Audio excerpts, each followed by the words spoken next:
Hello, আসসালামু আলাইকুম। So বের হয়েছি, হয়তো বা ভোর রাত মনে করতে পারেন অথবা সন্ধ্যা মনে করতে পারেন, বাট আমাদের এখানে হয়তো বা এখন টাইমটা আপনাদেরকে বললে শকড হয়ে যাবেন। বাংলাদেশে এখন হচ্ছে রাতে 2টা বাজে, আর আমাদের এখানে হচ্ছে রাতে 10টা বাজে। So this is the view of 10 PM।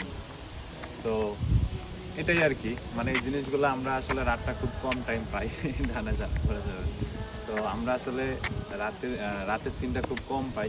এই যে রাতে 10টা সাড়ে 10টা বাজতেছে, এখনো হচ্ছে আপনার এই ভিউটা আসতেছে। আবার সকালও হয়ে যায় 4টা 5টার দিকে। তো খুবই শর্ট নাইট আমরা পাই এই সিজনগুলোতে। তো এটা শুধু ইউরোপের, শুধু নেদারল্যান্ড জার্মানি এরকম না, কয়েকটা দেশ মিলে এরকম হয়। তো জিনিসটা খুবই সারপ্রাইজিং একটা ব্যাপার। ভাই একটু দেখান। তো জিনিসটা ভালোই লাগে, কিন্তু কিছু ক্ষেত্রে আমরা রাতটা একটু কম পাই। আল্লাহ হাফেজ।